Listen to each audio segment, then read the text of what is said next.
Hey everybody, Jordan here, the PH is silent, and in this episode of the Saturday Morning D&D show, we talk about the Stream of Many Eyes, people getting mysterious keys from Wizards of the Coast, and my trip to Thailand.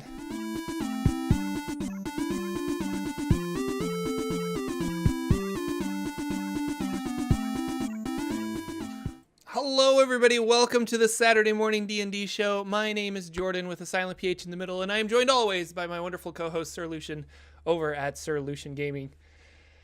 And I am exhausted because I am back from Thailand and I'm a little jet lagged. And even though I slept last night, I took a melatonin to help me sleep. I'm just like drowning in or drinking tons of coffee and trying to just kind of stay focused. So this will be an interesting one, an interesting show. I think Sir Lucian probably wishes that he had a different co-host. We'll let chat give you some energy. Everybody in chat, make sure you send your energy to Jordan this morning. Get him woke up. Yeah, I need to wake up. And also, I really did unplug for the most part. I checked Twitter every once in a while. I saw that there was something going on, but like as far as D&D news, I don't know what's been happening in the last 2 weeks. So do you want to fill me in? What's going on? We got a stream of many eyes, I hear, and that's about all I know. Yeah, well, that's kind of a little bit of what they've been announcing and hinting at over the last week. They've been talking about finally who's going to be in it, or at least some of the DMs that are going to be running it. It sounds like they've rented or have access to a pretty good size studio over in California to put this thing on. Sweet. And not only are they going to stream all of the games, but they're also going to have like live seating. So there's going to be some live audience because you can buy tickets to it. I think I remember that. Yeah, you could buy tickets because I saw Holly Conrad was tweeting that you could watch like Dice Camera Action live and they were selling tickets and stuff, which is kind of cool. Yeah. And so the hashtag has been hashtag SOME-D&D, or when I look at it, I think some D&D, but it is the Stream of Many Eyes D&D. And it's the announcement basically of the new storyline. So the new adventure book that's going to come out, because we're about to have Mordekainen's tome, which I think is next week. Yeah. It comes out when it drops. I'm lame and I get mine on Amazon because it's cheaper. So it comes out at the end of the month for like everybody else, but it's in game stores 2 weeks before. So it should be next week, I think. I think it's next week. Yeah. So I'll get to go down and pick mine up, and then I'm sure we'll talk about it on one of our shows. And like Lex mentioned, Satine is now an official Wizards of the Coast wizard, just like Kate Welch. And I wanted that job. Just hiring, they're just hiring all kinds of great people, and the atmosphere at that place sounds great. It sounds like a dream job for anybody. Never let your dreams, I think Kate has said it and Satine has said it, they've never thought they would ever be able to work for, something they love so much. And look at it, they're there, so keep that hope alive. You never know. So the new storyline, some of the videos have still been about Mordekainen push. So we've still been hearing, they've been releasing little snippets about, things they were talking about in the books and some of the new races, some of the new creatures. They were showing a page or here, there on some of the shows. And they're still doing the subclass building with Mike Burrows. And even this week, Jeremy Crawford talked about building subclasses and their philosophy behind it, how they do it. And I noticed this week, Jeremy was a little bit more active on Twitter than he was last week on starting to answer some of the D&D questions again, or like, the things that pop up. Like there's been a big discussion because I think he's changed his stance a little bit on bonus action, which was interesting, and how bonus actions work. So if you keeping up on Jeremy's Twitter, you'll see that there's been a lot of discussion about bonus action stuff, which is interesting.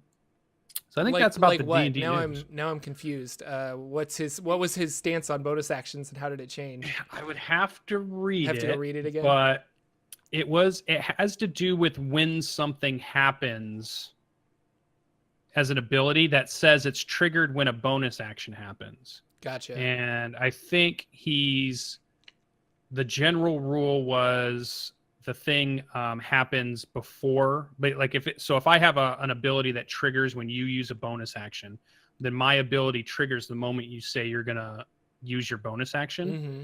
So it triggers, and in his view, that was the general rule, and then your bonus action would go on. But I think what he's changed, he says it makes more sense now as he's thought about it more, and it seems to be an exception that the bonus action needs to happen and complete before whatever ability triggers off that happens. So It doesn't interrupt the bonus action. it's a result of the bonus action being taken, I think is where he's gone with it. So, and I may be misrepresenting. I think that's the way that I understood it as I read those tweets, but you might go back and take a look. It was an interesting thing to look at because there was a lot of bonus action talk this week, I noticed. So Stream of Many Eyes is going to be in June? Yes. Yes. Yeah. And then when Stream of Annihilation happened, how long before we actually, because they announced Tomb of Annihilation there. How long was it until we got Tomb of Annihilation? I'm trying to remember. Was it like 3 months, 4 months? It felt like that was the gap. Yeah. Okay. Yeah. And I think the books are somewhere around 3 to 4 months apart for the books they released, because like we had Xanathar's 3 or 4 months ago, and now we're getting Mordekainen's, and then we'll have 3 or 4 months from now, I believe we will get the next adventure, the next one. Yeah, it feels like Spelljammer. Like they have a couple of like Spelljammer races, and then they get Githyanki and they get Zerai, and then specifically like Stream of Many Eyes makes you think of Beholders. Yeah. And Beholders are a very Spelljammer-y type monster as well. That I'm like, what are they doing? Are they taking this huge leap? And if you watch some of their other videos, there was like a Lore You Should Know that I was watching. I think I only got about halfway through it, but they were talking about, Spelljammer, the setting that everybody loves that we apparently aren't giving enough attention to and things like that. But the fact that they're dropping these little hints here and there, I'm like, are you? I don't know. It seems that they won't, because it's not. That's going way out of the way of like leap. Traditional D&D. D&D. Yeah. It's a big leap, but I still think like the majority of people would really love some kind of cool, I don't know, maybe if they had rules in this new adventure that you could use for either space or seafaring vessels, things like that would be kind of interesting. Yeah, Lex in chat was kind of in the direction that I was going. He was talking about his friend's theory, and you can say this is my theory, is I think they're about to do a deep dive on Waterdeep once again, because that's been Waterdeep City itself has been covered quite a bit. It's one of the most mapped cities I can think of in all the different editions that you can find. You can find mega maps out there that are like, they must be 20 feet tall. Yeah. And the papers are laid out on the ground of this tremendous size city that they've built and that people have mapped out and listed out. And I'm wondering if it's now 2018 D&D 5th editions saying, here's Waterdeep, 5th edition version, and boom, just drop it on us. This is what I was wondering. Because to me, I mean, if you bring out a Xanathar's Guide book, which is the guy. Well, that's what I was going to ask. The Xanathar, he's underneath Waterdeep, right? I think so. Yeah. That's the whole thing. He's way deep and down. And that's so that might get us back into the Underdark again. That might get us back underground again. We haven't really had that in 5th edition, because we've had a lot of cult. What's the one with the Underdark? Yeah. Yeah, they had that one. No, did they have that adventure? 5th edition? Yeah, for 5th edition. Out of the Abyss. Out of the Abyss was completely in the Underdark. Yeah. So. Yeah, that's the one I missed then. Yeah, because I was thinking they Out of the Abyss, then they had Cult of the Dragon Queen, right? Horde of the Dragon Queen. Yeah. Horde of the Dragon Queen. We run a professional D&D show, ladies and gentlemen. We eat, breathe, and live this stuff, so that's why we cannot remember the names of these adventures. We homebrew too much is our problem. Yeah, it's true. But Storm King's Thunder, Tomb of Annihilation. So it's brought us in a lot of places. Mm-hmm.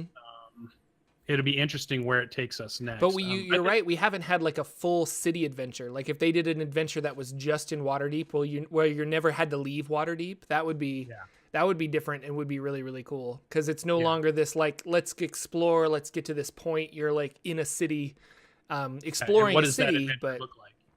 What would that look like? That would be really cool, actually. If that's, Now I got to make. Well, I think I made a Waterdeep video. Now I probably got to make another one. So get ready for it. Yeah, try to jump on it. For Stream of Annihilation, they dropped all these hints about Chult, and I made this video about Chult, and I released it like immediately when they said, because I was watching the stream. Immediately when they were like, here's our new adventure and it's going to be in Chult, I hit publish on my YouTube channel, and people were like, were you in on this? Because they literally just announced it and you're posting this video. And I was like, no, but they dropped enough hints. So I hope they drop another bunch of hints that I can get a video out, because it'd be interesting. Yeah, I definitely recommend it. Yeah, it's fun. Get a jump on it now, because even if they're just rumor mongering, why not have a video out there for the rumor Yeah, mongers, that's true. even if they're wrong? So yeah, so I think it's exciting. I'm always excited for a new adventure path. It's obvious that when you get adventure paths, you usually get good adventure that you can add to your campaign, or you can usually start your group on this new whatever it is.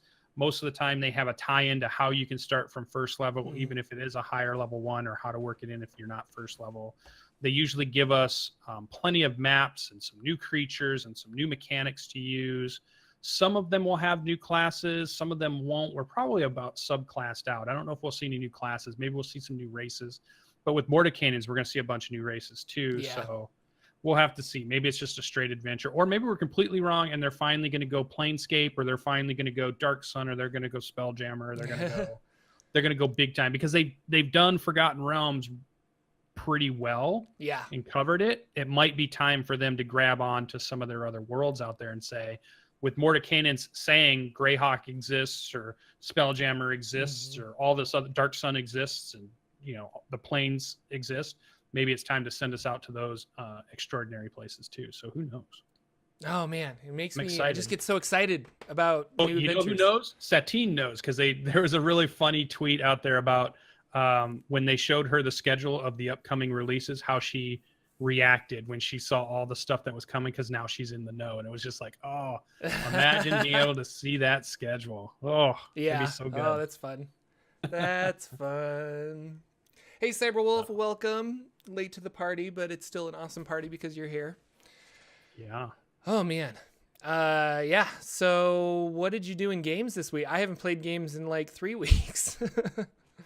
Man, that just doesn't sound like a vacation to me, Jordan. I know, like, it's if true. I'm going to go on vacation, I need awful. games.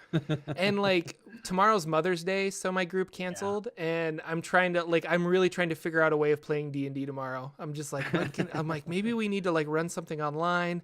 I need to just like contact a bunch of people, because I'm still in vacation mode. Like I don't go back to work till Monday. I want to like do some enjoyable vacation stuff. So. Yeah, we could play some game, and I bet I could round some people up. I bet there's some people that would play. Cyberwolf plays a mean Dragonborn. Sweet. So that's pretty good.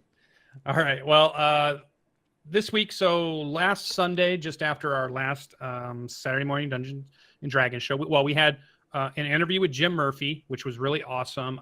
He was somebody I got introduced to by watching Matt Colville's videos, and watched a really cool interview with Matt Colville and him, and always had it set that I wanted to get an interview with him if I could for our show, and we did. It worked out. And he's a really cool guy who's been in the hobby from the beginning, so it's a good kind of person to talk to if you want to know how it started. And what I like about him too, though, is he's not the type of person that's like the gatekeeper kind of person to say. He's not the guy that says, this is how we used to do it, and now it's just all wrong because they don't do it that way anymore. Right. He's excited with the way it is. He loved 4th edition. He likes 5th edition. He runs games all the time. He likes other games that were out there that are based on Dungeons and Dragons, or are from people that built Dungeons and Dragons. So but it's really cool to go back and see how the game started, existed, why it made some of the decisions it made. It was just an interesting person. He's hosted conventions. He's hosted events at conventions. He's big into the living campaign stuff. He's going to be starting a living campaign of his setting. And he's going to be doing a lot of streaming with Matt Colville here pretty soon, who's got his studio. So we should be seeing some stuff out of their new studio here pretty soon too. So, and we're both big fans of Matt's, and it's great that he has great success at the moment. Yeah.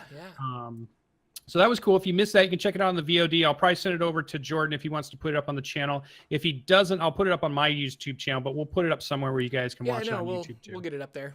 So yeah. So then Sunday, we had the return of our standard ratio. PB had been having some computer difficulties, and we were trying to figure out how to get that up and going again, and we finally did.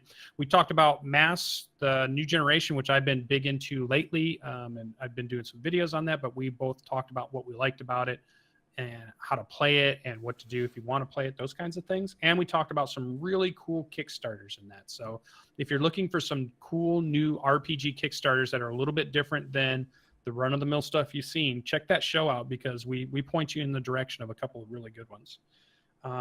Tuesday is our Tomb of Annihilation game. So we're playing Adventure League rules, Tomb of Annihilation. Nobody died, thankfully. There was a lot of chances for that to happen. It was a very interesting encounter in that. I was trying not to spoil it. So if other people are still playing Tomb of Annihilation, I'm not, spoiling anything for you. But there is a really cool encounter that happens on a 300-foot tower of stone up in the air. And obviously, if you fall off, that's going to be the end of your character. Yeah. And so it made for some tense fighting. It made for some tense moving around. It had some mechanics about getting up and down. There's a lot of fear there of our characters just being, swept off and being done. But it went well. We had a good plan. We stuck with it, and it was pretty good.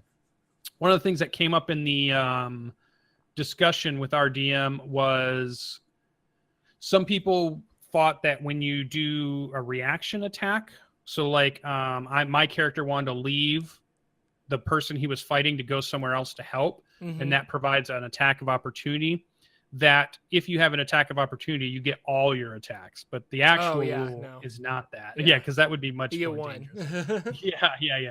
And it's not necessarily even a specialized attack. It's just like one of your melee attacks that you have access to. Like if you were a wizard, you don't get a cantrip or anything like that. Yeah.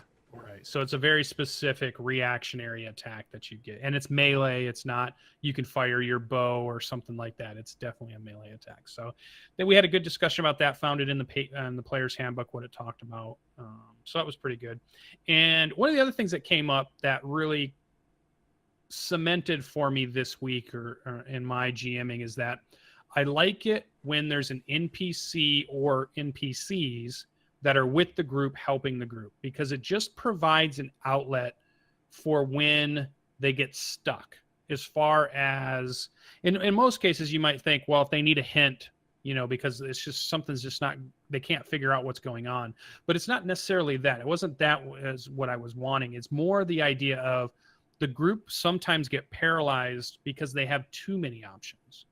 So all of a sudden they have 5 different ways they can approach this tower. Yeah. All 5 of them are probably okay and good, but they get stuck in trying to figure out, well, which one are we going to do? And it turns into a cycle. And with the NPCs there's a way for the GM to kind of nudge and say, well, we need to pick one, or here's some more information. So now maybe it narrows it down to 3. So now you guys can make a better choice of what you want to do.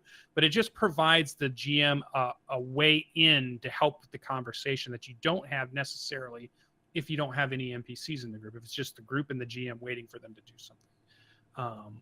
So I just feel like, and it provides opportunity to fill in silence, right? Because if the group isn't thinking about interacting or RPing, you can use your NPC to initiate something like sitting at a campfire, and the NPC can say, hey, you seem like you really tore into that goblin, like tore his throat out and everything. What was that all about? And you can then prompt something to get going, where you can't really do that as much if you don't have an NPC in the party. Yeah.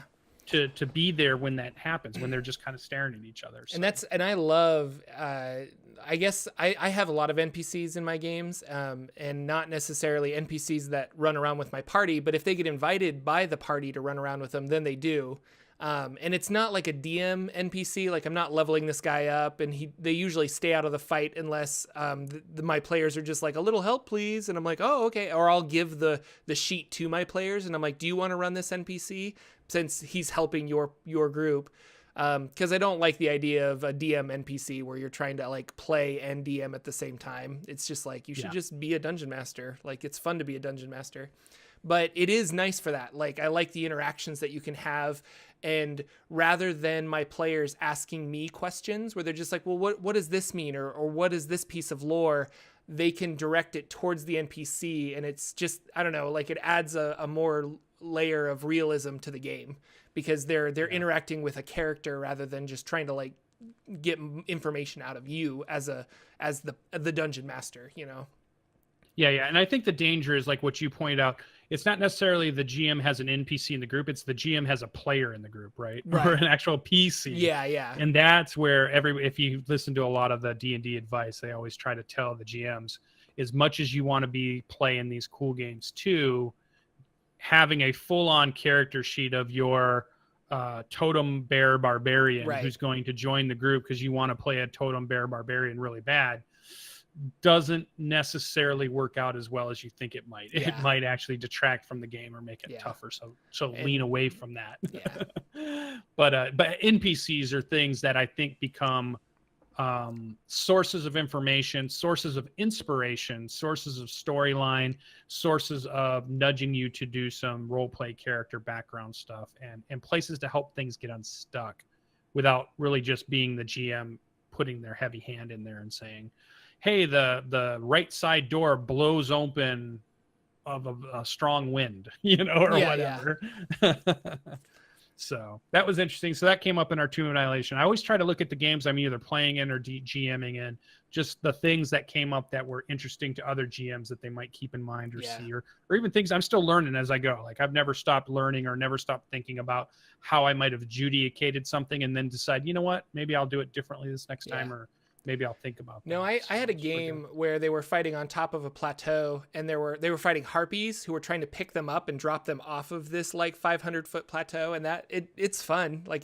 And that was really scary because it was just strength checks and acrobatics checks to see if they could get out of the harpy before they had enough time to fly them over and drop them off of a ledge. Because the harpies, once they picked you up, moved at half speed. So it makes for some realism where they're just like, I could die in an instant as opposed to this monster whittling down my hit points. It definitely put a layer of urgency there. So don't do it all the time, but it's a fun mechanic. Yeah.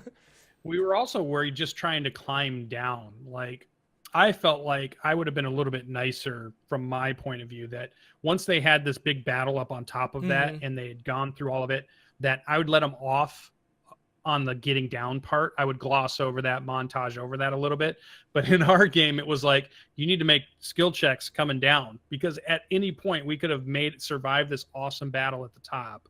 And it was epic. Like it was crazy that we could have died TPK at any moment.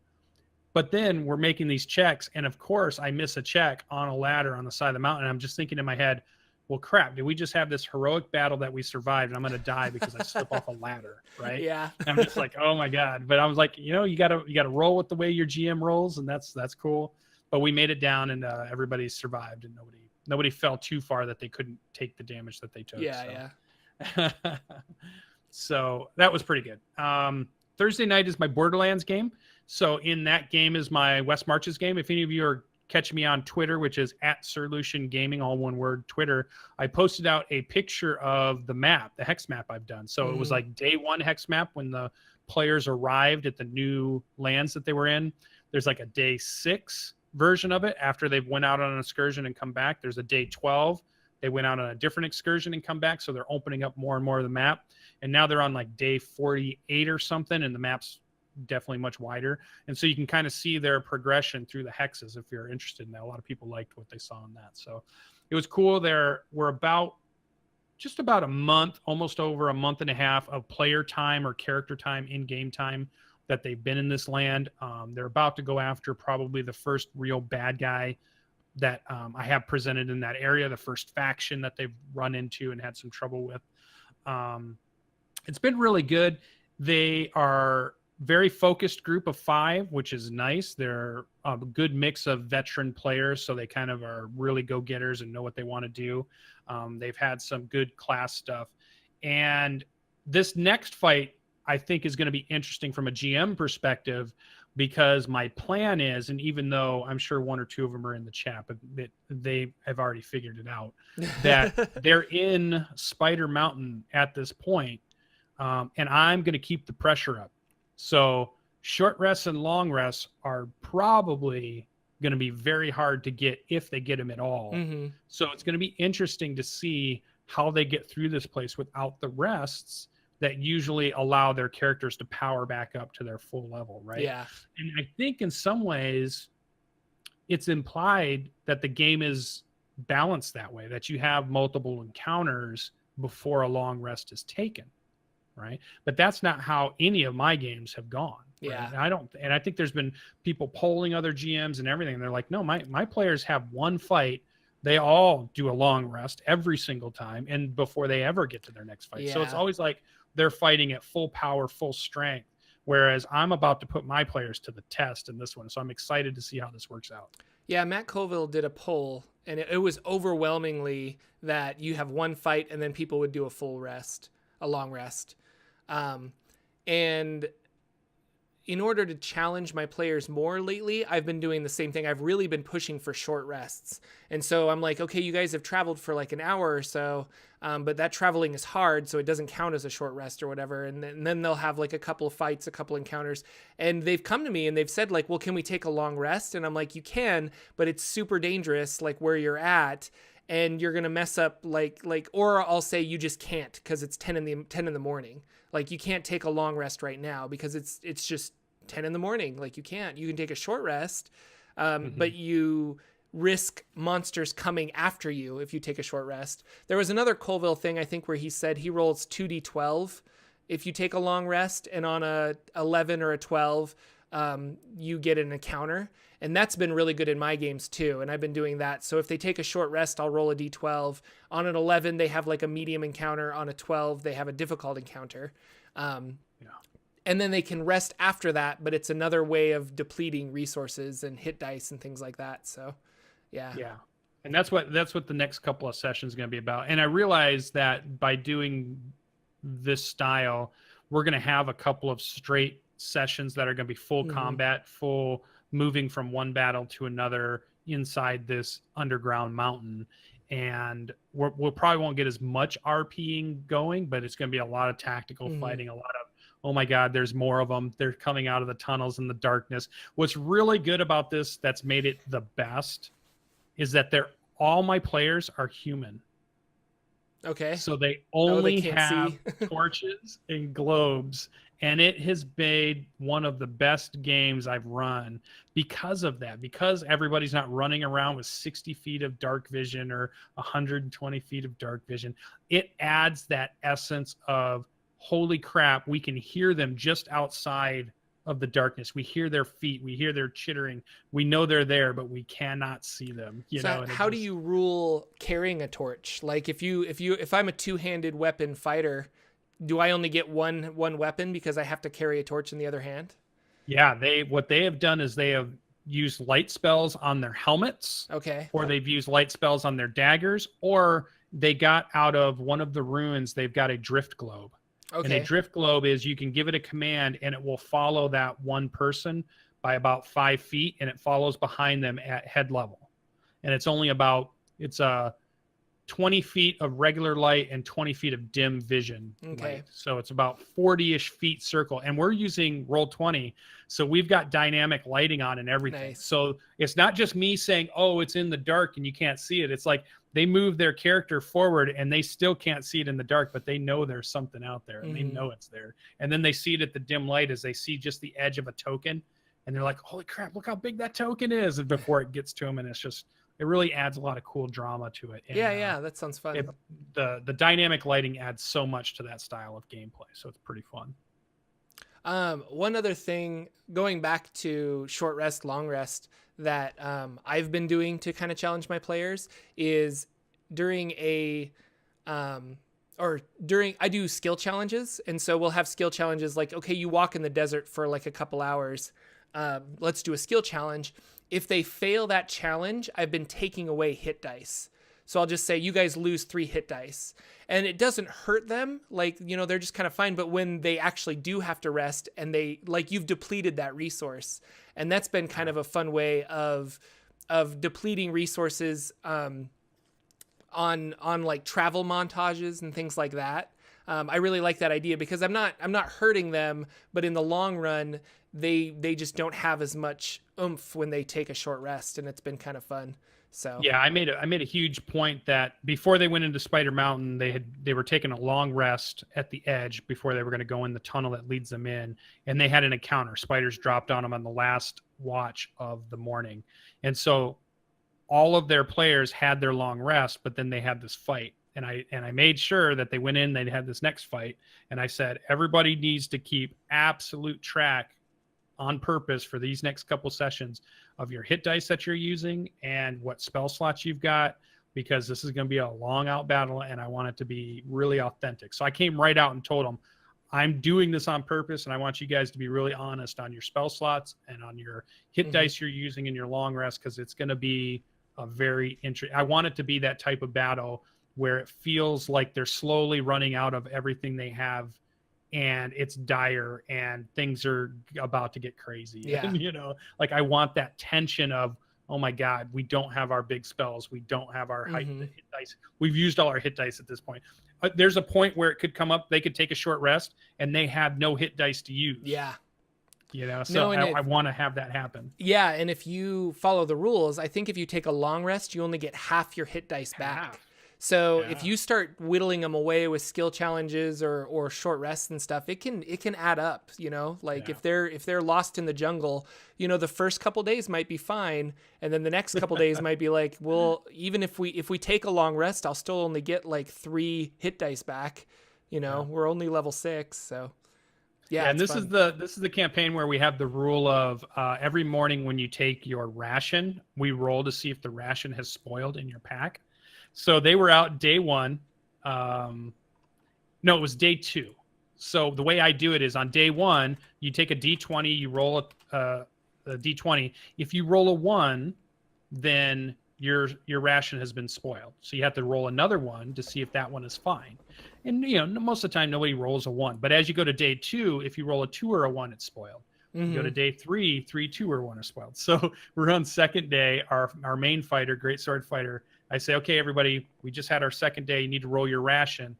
He rolls a 1, a 2, a 2, a 1, and finally like a 10. So he goes through 5 of his rations all at once. And it's like your pack has a bunch of spoiled rations in it. And that just ramped up tension automatically for him too. It was like, whoa, I almost just ran out of food here. We're only 2 days out. So it was a cool little mechanic that they get into. So I think it's been pretty fun. Well, sweet. But the last thing, and then we're on our Saturday morning show. We had nothing that happened on Friday. We're going to have a Sunday show, Standard Array, where we're talking about Numenera and the way they've been marketing the new product that's about to come out. And I love Monty Cook games. So even though that discussion may seem a little critical of the way they've been marketing this new product, I love their company. So it's not like I'm trying to diss them or be down on them, but it does seem like there's some confusion between what Numenera 2, Numenera Discovery, Numenera Destiny, what all this stuff is. And we're going to try to clear up a little of that confusion, I think, on that show. So if you want to know about that stuff, you can sign in tomorrow night at about 8 or 9. And then, I don't know, maybe Jordan gets a D&D game going. Yeah, maybe there'll be some D&D. That would be fun. Actually, and literally after we finish this show, we should talk about it and see, because I'm like, I haven't played D&D in like 3 weeks and I miss it so much. Yeah, I keep telling a Grip of the Green that I want to get her in one of our games too. So we'll have to see. I know some players that want to play. Okay, that is me and my role playing. Hey, Jordan, what'd you do in role playing over this last week? Absolutely nothing. But I had a fantastic trip to Thailand. So I went on my honeymoon and it was really, really fun. Super exhausted. It's a 13-hour time change. So, and we were due pretty good until about like 7 or 8 o'clock at night. And then I would just be like, oh my gosh, I'm so tired. And you start doing the math and it's like 5 a.m, you know, in the United States. And I was just like, oh, so that was fun. But like we saw elephants and we went and like fed and bathed and watched elephants and stuff. And I went snorkeling, saw a bunch of fish. We went boating to different islands. Like we did a whole bunch of stuff, ate like delicious, delicious Thai food. And my wife is super picky. So we went to a couple places where she could get like kind of more Western food. But I was fairly adventurous. We did go to one restaurant that had like straight up fish heads. And I was just like, I don't know if I'm ready to eat something that can look at me. So maybe I'll pass on that. But yeah. Now, when you say Thai food, is it is Thai food and Thai American food, like the American types of Thai food Mm-hmm. you can get here. Is that anything the same, or is that No, like everything else where it's surprisingly totally different? similar. Yeah, surprisingly Okay, similar. okay. So like there was like pad thai, like noodles and chicken and vegetables kind of mixed up. They had a lot of curries, so a lot of different like coconut curries and stuff. There's a Nice. great picture of me. Like we went to an island and they totally had just like coconuts, and I thought it was like a fruit smoothie in a coconut, but no, they just like crack open a coconut and you just drink the coconut milk. And so there's a great picture of me like holding this coconut, like I'm on an island. Like, look at me. Typical tourist. Like, it was fun.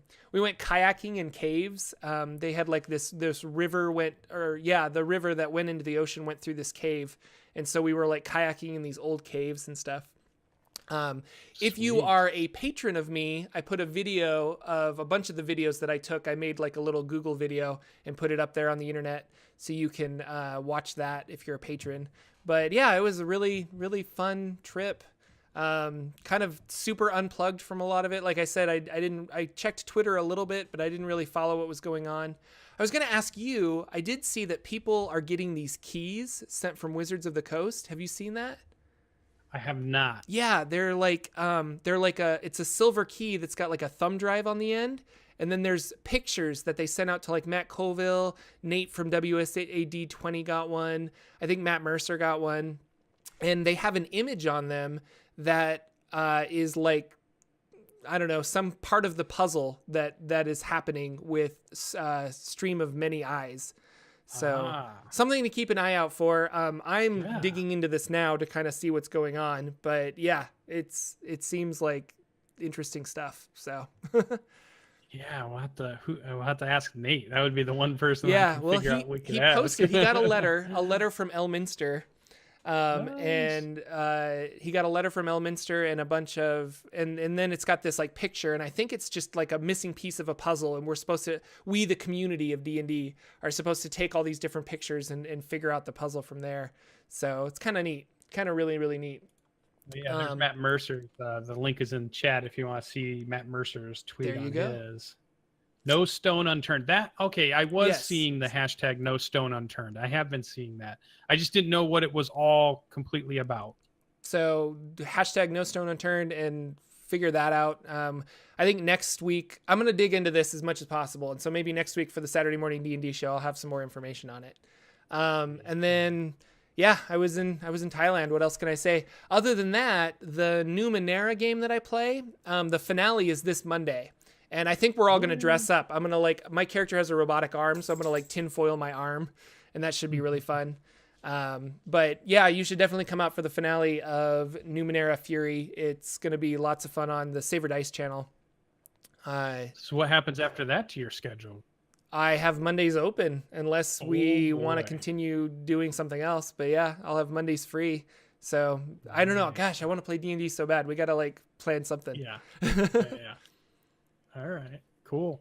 But Yeah, so that's been a lot of good D&D. It's super cool that you had a great vacation. We're super happy you're back. yeah, I'm happy to be back. All the Gen Con event stuff has been open, so we started signing up for that stuff. We know there's a lot of YouTube people going and streamers going. They're going to do some meetups and stuff, and there's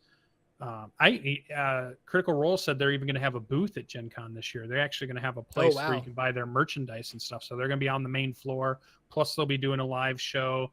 Lots of other shows that you know of like to do live shows at that place, or podcasts do live shows. It's a real good, cool meetup. So that's Graybeard's going. I'm going. We're trying to get quite a few people from the show are going. So it's been fun. I should that's look into our week in tickets. D&D. And yeah. So I should buy a Gen Con ticket now and then figure out hotels and stuff later, but I should probably get one. Well, you've got floor space. Yeah, you want to always do hotel if you're going to do your own early, because they fill up super quick, because that town, Indianapolis, is almost too small for the number of people that descend on Gen Con. Gotcha. Like, they just don't have enough hotels to handle all the people that go. But there's plenty of room in mine and Graybeard's room that if anybody wants to crash and save some money, they certainly I wouldn't come in open and that up crash. to everybody, but True. you're going to get like True. like a million people. half the chat. Another quarter of the YouTube video subscribers are going to be like, what? My dog is behind me with the loudest feet in the world. But Yeah. sweet. Well, this might be a shorter show unless you have something else you want to talk about. Well, I think that was about it. We didn't have a lot of rules or any other stuff that come up. You know, it wasn't a lot of Adventure League. We went down to our game store to ask about Adventure League, and they were only really playing it on one night. I really wish my game store played it more than one night, because I think then it would be easier for me to schedule me to go down and become an Adventure League GM. Yeah, But I'm thinking about doing the same thing. Oh, I did want to talk about my Bard is level 3, almost level 4, and in Adventure League rules, you can use your downtime days to bump yourself from 4 to 5, and from I think 9 to 10 and 15 to 16, like these different tiers, you can kind of bump yourself into the like tier 2 play, which starts at level 5. So I'm really excited because my Bard is basically going to be level 5 here in a couple weeks, and I guess at my Adventure League store, kind of what people do is they have, if you get a tier 2 character, then you will build a tier 1 character in case there's no tier 2 games happening. So right before I left for Thailand, I was like thinking about, oh, what should I build? What should I build? And so I'm losing my voice because I'm jet lagged and tired. But I built a transmuter dwarven wizard. And so I have this really cool idea of like a wizard that uses like mold stone and things like that, like a lot of these weird cantrips, and kind of make like a themed wizard out of it. So I think that might be my next Adventure League character. Nice. And play him kind of on the side. But I really like the idea of having this like dwarven wizard. Like it just seems really fun.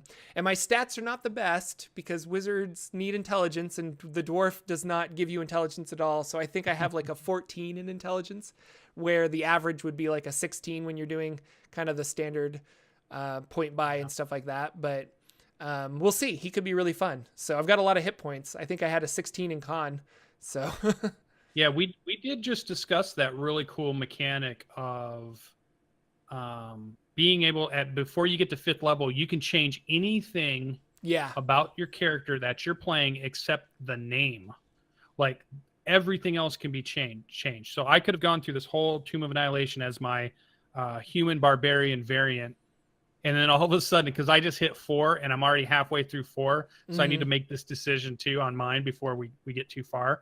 And I could be like, nah, I think I'm going to be a tiefling wizard. Yeah, you know? Exactly. Like, you could change anything. Like, yeah. How does that work in the fiction? But for Adventure League, it's harder to think about it that way. I think Adventure League is more about testing things out, playing things, and allowing people to drop in and drop out more than it is your cohesive story of your Dragonborn paladin that's gone from this to this. You know, it's a little bit different than that. So we did have a big, long discussion about what we liked about it, what we didn't like about it. And for me, it's a really good rule because I am such a character building, I want to say the wrong word, but it's like I do it so much and I never stop. I've got character after character idea that I'm like, oh, I'm going to build this and I'm going to build this. And I roll this up and then I roll that up. And I was like, so for me, anytime I can change my characters around, I love that idea. Yeah, it's fun. It's fun to try this new, and I think that was the idea with Adventure League too. Like you try this new mechanic and you're like, you know what, this spell and I did it with my Bard. Like I chose 2 weapon fighting for my College of Swords Bard. And I did a day of like 2 weapons fighting. And I'm like, you know what? Like, I'm just not feeling this as much as I really liked the rapier. And I like having my bonus action available to hand out Bardic Inspiration rather than using my bonus action as an attack. So I switched to the, you get an extra +2 damage if you're using a one-handed weapon and nothing in your other hand. And so I switched to that to get extra damage. And then I have my bonus action free. This is my bonus action hand, which is why I wave it around. But I have my bonus action free to do Bardic Inspiration to my party and stuff. And that worked out really well. So I love that I was able to change that kind of on the fly and figure out how I like to play my Bard before I reached level 5, which is cool. Yeah. And I've liked playing my Barbarian, but I definitely have this urge to say, oh, maybe I could play a Hexblade Warlocker. Because at 4th, you can really build your character so it feels like your character, because sometimes you have a concept that it doesn't feel like that concept until you hit 4th or 5th level, right? Because you don't get the abilities you need to say, like when you remember you did your Iron Man build, like if you're doing that 1st level and 2nd level, you don't feel like Iron Man yet, right? No, Because you don't have the things that make you feel like that. But if you say, Jordan, go ahead, we're going to play a campaign, and you can build a 7th level character, you can get pretty close to that feel now all of a sudden, and you can start doing that. So when you hit that 4th, you get this idea of, okay, I like my character, but now this is what I could do if I built, like you said, the Divination Wizard, or the I want to play the Hexblade Warlock, or even the multi-class, because by 4th you can do a 3-1 split, right? And that can give you, like my Thief Shadow Sorcerer, which is a really cool concept, but I couldn't do it until I was 4th, right? My brain just goes explodes when I hit 4th or 5th level on, oh, what could I do if I change everything? So it's a super cool mechanic, and for me, who likes to change things, I realize there's lots of players out there that they make the character and they fall in love with that character, and they would never even think about changing their character because they like I'm sure Laura's never going to change Jester. Jester's a perfect character. You don't get to 5th level and think, I don't want to play Jester anymore. That's just such a good character. You want to play that one. But for me, I like switching around a lot. It's true. Well, geez, this was really fun. Thank you guys so much for coming out and watching the Saturday Morning D&D show. I'm excited to be back, and we will be back next week with another episode, and hopefully I'll have more D&D to talk about. And keep an eye on Twitter, because maybe we'll post a game tomorrow that we'll stream live. That could be really fun here on Sir Lucian's channel, or maybe my channel. I don't know. We'll figure it out. We'll figure it out. We'll make it work. But I really want to play some D&D. So yeah. So thank you guys again so much for coming out, and we will see you next week. Question mark? Yeah. Maybe, yeah. No, we'll be here next week. We'll see you guys later. Bye-bye, everybody. Bye-bye. See you later. Whoa.